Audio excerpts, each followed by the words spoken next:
চাচার বিয়ের পর থেকে আমি লক্ষ্য করতাম আমার নতুন চাচি খুবই আকর্ষণীয় ছিলেন। তার বয়স বেশি ছিল না।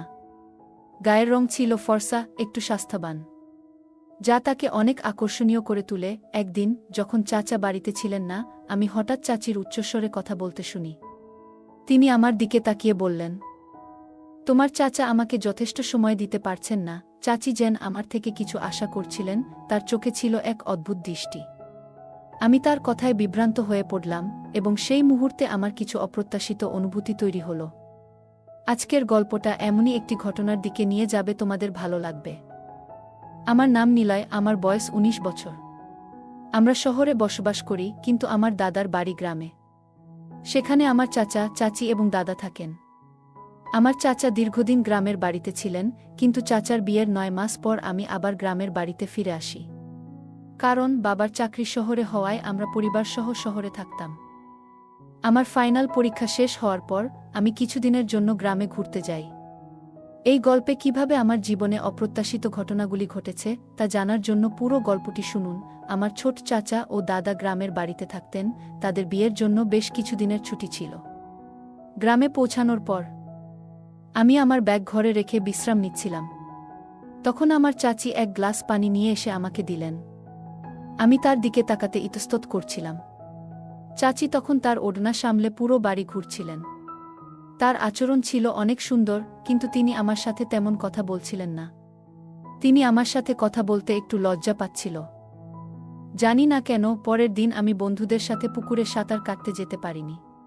গ্রামে আসার পর ৪-৫ দিন টানা পুকুরে সাঁতার কাটলাম আর মাঝে মাঝে খামার বাড়িতে যেতাম।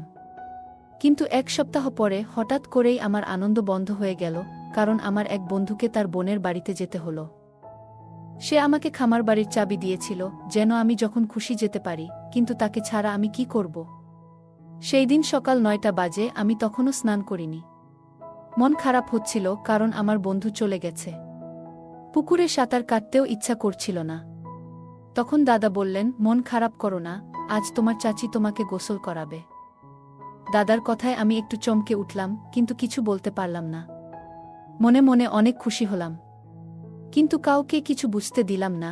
চাচি তখন আমার দিকে কিছুটা বিস্ময় নিয়ে তাকালেন, কিন্তু দাদার কথা এড়াতে পারলেন না। কিছুক্ষণ পর আমি চাচির জন্য অপেক্ষা করছিলাম।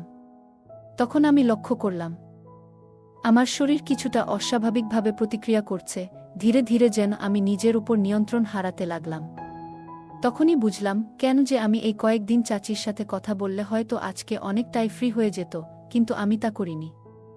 এটা আমার বড় ভুল ছিল। চাচি আমার দিকে সরাসরি তাকাচ্ছিলেন না, যেন কিছুটা অস্বস্তিতে ছিলেন। মজার ছলে আমি তার পাশে দাঁড়িয়ে নিজের গায়ে সাবান লাগাতে লাগলাম। তিনি বারবার নিজের ওড়নাটা ঠিক করতে ব্যস্ত ছিলেন। আমি তার দিকে অপলক চোখে চেয়ে থাকলাম এবং সেই মুহূর্তে বুঝতে পারলাম চাচি সত্যিই অনেক সুন্দরী। তিনি দ্রুত নিজের ওড়নাটা ঠিক করে নিয়ে বললেন, নিলয়, আমি তোমার গায়ে সাবান লাগিয়ে দিয়েছি, এখন তুমি বাকিটা নিজে করো। এটা বলেই তিনি দ্রুত আমার গায়ে পানি ঢেলে বাইরে চলে গেলেন। আমি তাকিয়ে দেখলাম আশেপাশে কোথাও দাদাকে দেখা যাচ্ছে না। কিছুক্ষণ পরে আমি তার রুমের দিকে গেলাম এবং আমাকে দেখে চাচি একটু চমকে উঠলেন। আমি মজা করে বললাম, তোমার কোমল হাতের ছোঁয়াটা দারুণ ছিল। এখন থেকে শুধু তোমার সাথেই গোসল করতে চাই। চাচি আমার কথা শুনে একটু কঠিনভাবে বললেন, এরকম মজা আর করো না। আমি হেসে বললাম, আচ্ছা, আমার প্রিয় চাচির সাথে মজা করাটা কি অপরাধ? চাচি হাসলেন আর তারপর আমার মাথা মুছে দিতে লাগলেন। এরপর তিনি রুম থেকে বেরিয়ে যাচ্ছিলেন। তখন আমি তার হাত ধরে বললাম, সব ঠিক আছে তো? কিন্তু চাচি কিছু না বলে সেখান থেকে চলে গেলেন। গভীর রাতে আমি হঠাৎ আমার রুমের পাশের ঘর থেকে চাচার চিৎকারের শব্দ শুনতে পেলাম। দাদার ঘর ছিল ঠিক পাশেই এবং মাঝে মাঝে তিনি ছাদে ঘুমাতেন। এজন্য চাচার কথা আমি শুনতে পাই। কৌতূহলবশত আমি আমার রুম থেকে বের হয়ে চাচার রুমের দিকে তাকালাম। দেখলাম চাচি চাচাকে একেবারেই সময় দিচ্ছেন না এবং ঘুমিয়ে পড়েছেন। তার ব্যক্তিগত কথা শোনার পর আমার মনে হলো কিছু একটা অদ্ভুত হচ্ছে। হঠাৎ কিছুক্ষণ পরেই চাচির ঘর থেকে কিছু অস্বাভাবিক শব্দ শুনতে পেলাম। আমার কৌতূহল আরও বেড়ে গেল, তাই আমি ধীরে ধীরে চাচার রুমের দিকে এগোলাম। এমন সময় পেছন থেকে দাদার কণ্ঠ শুনতে পেলাম। দাদার বয়স ছিল ৭০ বছর, কিন্তু তার কড়া স্বরে আমি মাথা নিচু করে ফেললাম।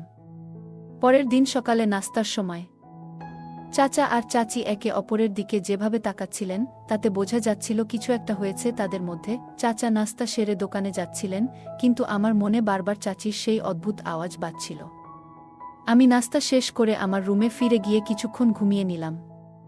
জেগে উঠে দেখলাম দাদার ঘরের দরজা খোলা। রান্নাঘর থেকে বেরিয়ে দেখি চাচি দাদার ঘর থেকে আসছেন। বাইরে এসে চাচিকে খুব ক্লান্ত দেখাচ্ছিল, তার মুখে এবং শরীরে যেন কষ্টের ছাপ ছিল। তিনি বললেন, তুমি বসো, আমি তোমার জন্য রান্না করছি। আমি থালাটা নিয়ে আসি। চাচির ক্লান্ত মুখ আর শরীরের ভাষা দেখে আমার মনে হলো কিছু একটা অস্বাভাবিক ঘটছে। দাদাকে আমি বাড়ির বাইরে কোথাও যেতে দেখিনি, তিনি সব সময় চাচির পেছনেই থাকতেন। জানি না কেন, মনে মনে ভাবতাম এর কারণটা আমাকে বের করতেই হবে। আমি লক্ষ্য করছিলাম যে চাচি খুবই ক্লান্ত থাকতেন, যদিও তিনি শুধু বাসন ধুয়ে আর রান্না করেই সময় কাটাতেন। এতে মনে হচ্ছিল চাচি ও চাচার মধ্যে কিছু একটা ঠিক নেই। চাচি যা চাইতেন চাচার কাছ থেকে মনে হয় চাচা তা দিতে পারতেন না। আর এই কারণেই মাঝে মাঝে চাচার বিরক্তির ঝগড়ার আওয়াজ শোনা যেত। চাচা যখন বাড়িতে থাকতেন না, তখন চাচি দীর্ঘ সময় ধরে দাদার ঘরে থাকতেন এবং যখনই রুম থেকে বেরিয়ে আসতেন তাকে খুব ক্লান্ত দেখাত। আমি 4 দিন ধরে বাড়ির বিভিন্ন ঘটনায় মনোযোগ দিচ্ছিলাম। কিছুদিন পর চাচা হঠাৎ করে দোকান বন্ধ করে বাড়ি চলে এলেন, কিন্তু পরের দিন সকালে আবার শহরে চলে যেতে হলো, কারণ তিনি যে ইলেকট্রিক জিনিসপত্র কিনতে গিয়েছিলেন তা পেতে আরও 3 দিন লাগবে। এতে চাচার শহরে থাকার সময় আরও বেড়ে গেল। চাচা শহরে আরও 3 দিন থাকার কথা শুনে দাদা ও চাচি সিদ্ধান্ত নিলেন যে তারা প্রতিদিন দাদার ঘরে থাকবেন। চাচার অনুপস্থিতিতে চাচি সেই রাতে তার রুমে না ঘুমিয়ে অন্য কোথাও থাকতে শুরু করলেন। রান্নাঘরে এসে আমি দেখলাম চাচি দাদার ঘর থেকে বেরিয়ে আসছেন এবং তাকে খুব অস্থির দেখাচ্ছে। আমাকে দেখে তিনি ভয় পেয়ে গেলেন। আমি তাকে তার রুমে নিয়ে গিয়ে বিছানায় বসিয়ে দিলাম। তারপর জিজ্ঞেস করলাম, চাচি, আপনি কি দাদার ঘরে কি জন্যে গিয়েছিলেন? চাচি কোনো কিছু না বলে শুধু বললেন, আমার খুব ঘুম পাচ্ছে। তারপর চাদর দিয়ে নিজেকে ঢেকে ঘুমাতে গেলেন। কিন্তু মাঝরাতে দাদার ঘর থেকে তার ক্লান্ত মুখের অবস্থা অন্য কিছু ইঙ্গিত করছিল। চাচি আমাকে কিছু বলতে চাইছিলেন না। পরের দিন সকাল থেকেই আমি চাচিকে সেই একই প্রশ্ন জিজ্ঞেস করার চেষ্টা করছিলাম। বিকেল 3টার দিকে দাদা কিছুক্ষণের জন্য বাজারে গেলেন সবজি কিনতে। সেই সময় চাচি চা বানানোর প্রস্তুতি নিচ্ছিলেন আর আমি ছিলাম একা। সুযোগটা কাজে লাগিয়ে রান্নাঘরে ঢুকে তাকে জিজ্ঞেস করলাম, তুমি এত রাতে দাদার ঘরে কি করছিলে? তিনি বললেন, তোমার দাদা কাশছিলেন, তাই তাকে দেখতে গিয়েছিলাম। আমি বুঝতে পেরেছিলাম 5 মিনিটের জন্য দাদার ঘরে যাওয়াটা একটা অজুহাত মাত্র। আসলে এখানে কি চলছে? কেন তোমার আর চাচার মধ্যে এত ঝগড়া হয়, বিশেষ করে যখন চাচা বাড়িতে থাকেন না? তুমি রুমে না গিয়ে কেন এত দীর্ঘ সময় দাদার ঘরে কাটাও? আমি কিছুটা রেগে গিয়ে প্রশ্ন করলাম, চাচার প্রতি কি তোমার কোনো অনুভূতি নেই? তখন চাচি বললেন, তুমি যা বুঝতে চাও তাই বুঝো। সত্যি বলতে তোমার চাচা আমাকে ভালোবাসে না, তাই আমি দাদার সেবা করি। আমি তখন চাচিকে জিজ্ঞেস করলাম, চাচি, এর মানে কি? কিন্তু তিনি আমার প্রশ্নের সরাসরি উত্তর দিতে প্রস্তুত ছিলেন না এবং কেন তিনি দাদাকে অনুসরণ করছিলেন সেটাও পরিষ্কার করলেন না। আমি দাদার ঘরে গিয়ে তার সাথে কথা বলার চেষ্টা করলাম, কিন্তু তিনি কিছু বলতে রাজি ছিলেন না। দাদার গ্রামের পঞ্চায়েতে যাওয়ার কথা ছিল, যা বেশ কিছুক্ষণ সময় নেবে। বাড়ি ফেরার সম্ভাবনাও ছিল না। এরপর আমি একটা অজুহাত তৈরি করে চাচিকে বাড়ি থেকে বের করার পরিকল্পনা করলাম। আমি বললাম, চলো, আমাদের বাজারে যেতে হবে, এবং তারপর তাকে আমার এক বন্ধুর ফার্ম হাউসে নিয়ে যাওয়ার কথা ভাবলাম। কিন্তু তখনই চাচির দিকে আমার দৃষ্টি আটকে গেল। সত্যি তিনি অনেক সুন্দর, জানি না কেন চাচার সাথে তার ঝগড়া হয়। এমন সুন্দর বউ আমার থাকলে তো আমি মাথায় করে রাখতাম। চাচিকে নিয়ে আমি যখন নির্জন জায়গায় পৌঁছালাম, তাকে বললাম, তোমাকে এখানে এনেছি কারণ আমি জানি বাড়িতে তুমি সত্যি কথা বলবে না। এখন বলো, দাদার সঙ্গে তোমার কি চলছে? চাচার সাথে কি তুমি খুশি নও, নাকি অন্য কোনো কারণ আছে? চাচি হঠাৎ আমার হাত ধরে সামনে এসে দাঁড়ালেন। তিনি শান্তভাবে বললেন, নিলয়, তুমি অযথা চিন্তা করছো। আমি যা বলেছি সেটাই মেনে নাও। এখানে এসে এতদিন পর এসব নিয়ে মাথা ঘামানোর প্রয়োজন নেই। তিনি যোগ করলেন, বরং তুমি যত তাড়াতাড়ি সম্ভব বাড়ি ফিরে যাও। যদি না যাও, তবে তোমার দাদা যেমন আমার সেবায় নিতে অভ্যস্ত, তেমনি তিনিও আবার তোমার সেবা করতে বলবেন। চাচির কথা শুনে আমি বললাম, আপনি যদি এখানে থাকতে রাজি হন, তবে আমিও রাজি হব। চাচি আমার দিকে একবার তাকালেন, তারপর কোনো কথা না বলে সরে গেলেন। তিনি আসল সত্যি বললেন না, আর আমি সিদ্ধান্ত নিলাম আমার এক বন্ধুর সাথে দেখা করব। বাড়ি থেকে বের হয়ে আমি দাদাকে বলেছিলাম সন্ধ্যার মধ্যে ফিরে আসব। তবে ফিরে আসার পরও দাদা আর চাচির মধ্যে যা চলছে তা আমার চোখের সামনেই ছিল। সারাদিন তাদের পারস্পরিক কথোপকথন লক্ষ্য করছিলাম। রাত 9টার দিকে বাড়ি ফিরে তাড়াতাড়ি খাওয়া শেষ করে আমার রুমে চলে এলাম। কিন্তু যখন দাদা হাত ধুতে রান্নাঘরের দিকে গেলেন, আমি তার রুমে ঢুকে লুকিয়ে পড়লাম। প্রায় 1 ঘন্টা পর আমি দেখলাম চাচি দাদার রুমে প্রবেশ করলেন।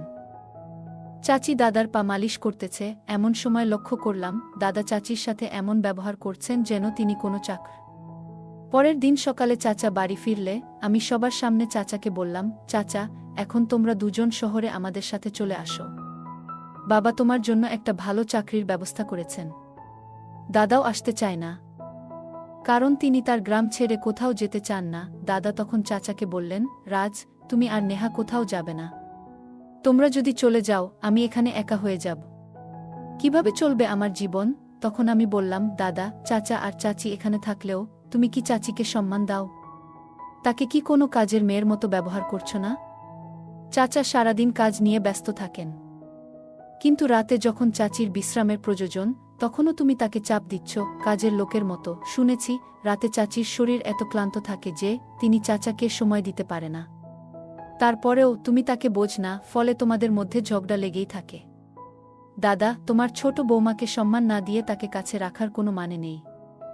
চাচা আর চাচি যদি শহরে চলে যায় তবেই হয়তো কিছুটা পরিবর্তন আসবে। চাচা আমার কথায় একটু থমকে গেলেন, তারপর বললেন, রাজ, আমাকে ক্ষমা করো।